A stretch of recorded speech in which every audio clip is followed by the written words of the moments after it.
Hello, Gabriel here.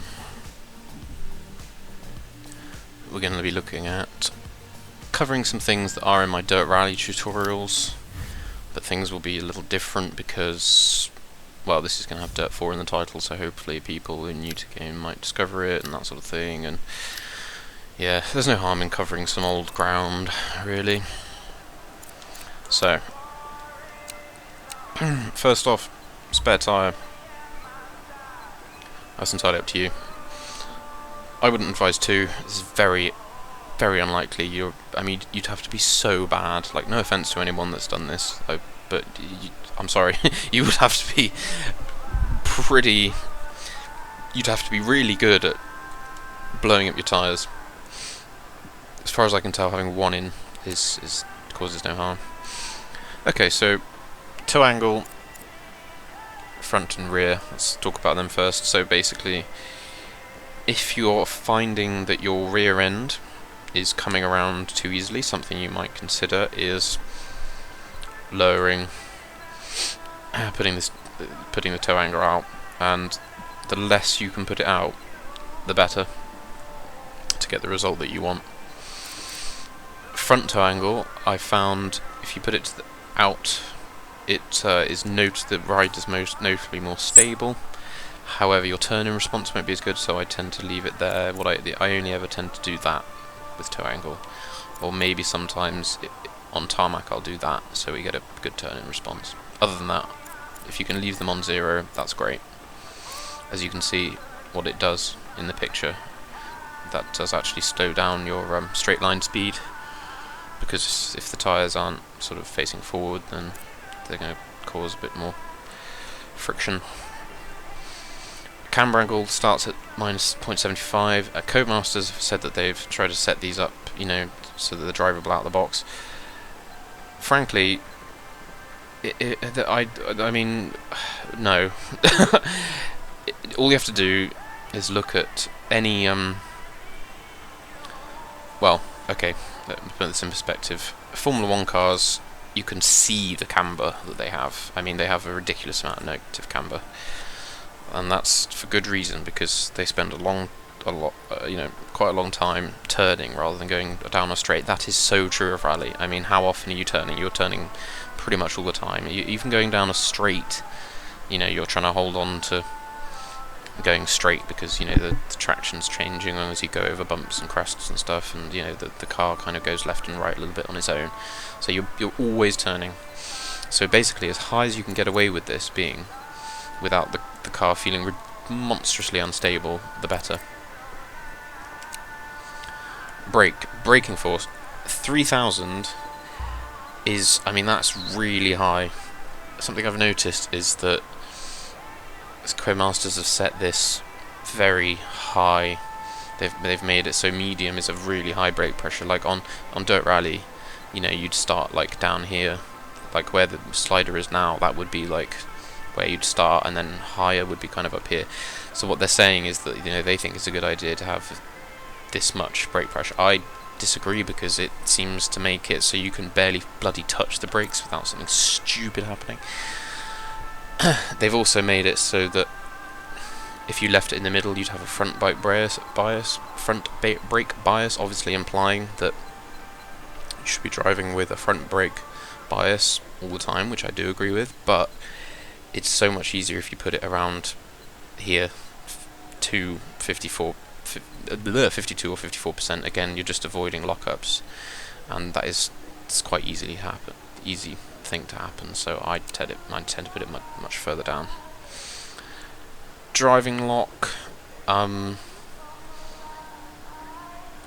the front, I mean, at 24%, that basically means that the front tyres are going to be really good at turning, and they're going to have a lot of turning grip. That's good. That's a good thing. I tend to put this up because I want more traction when I'm braking, and the weight transfers to the front of the car when you're braking, so I think putting it higher is a good thing. I have no idea why this is always set to nothing. The car handles so much better when it's like that.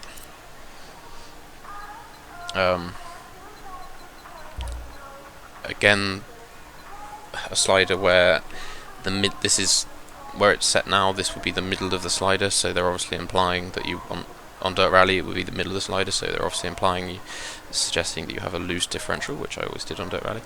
So I suggest you just go one further with most.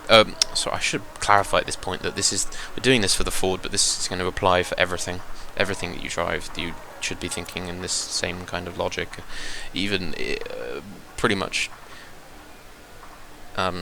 regardless of which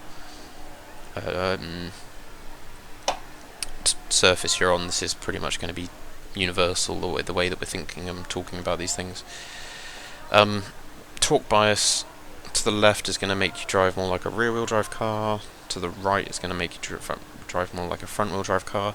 An issue I've noticed with it being more to the front is that what can happen is you put the power down and drive in a straight line, and you'll still get some sort of residual turning because the front of the car is sort of driving you more. So I've found that play around with it, but definitely I honestly, where I've been able to, I've just put it on 50% or more towards the rear, because it feels very peculiar being driven with the front of your car. If you don't believe me, then try doing that and see what happens. It's peculiar. Rear driving lock, I tend to put up quite high, unless the rear is coming around too easily.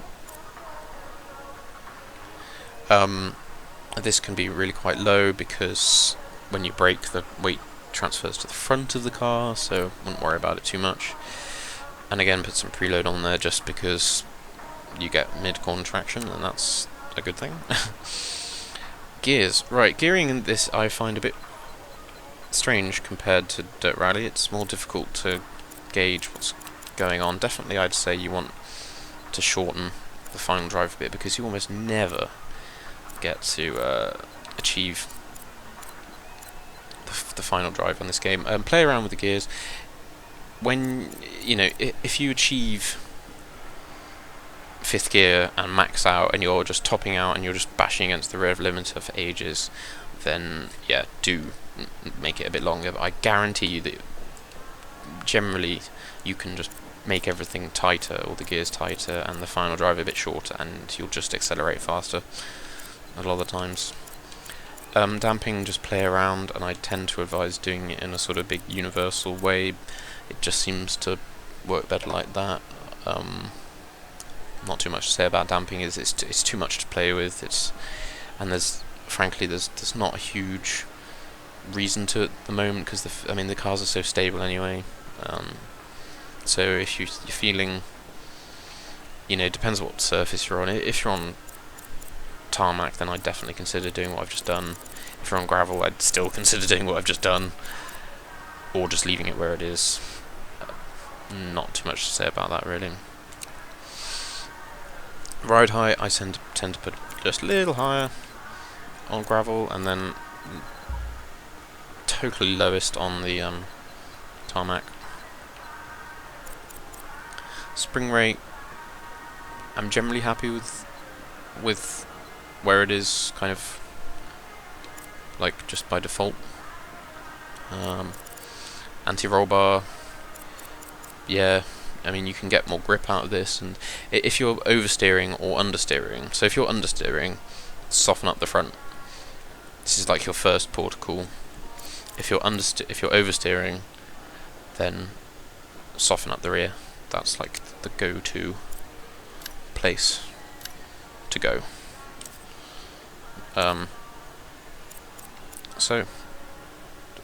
That's the end of the tutorial. I might just drive this stage, and actually no, I won't. Sod it. I might do a stage with the setup now and upload it as a separate video just in case I have to restart. So hope this helps. Alright, cheers, bye.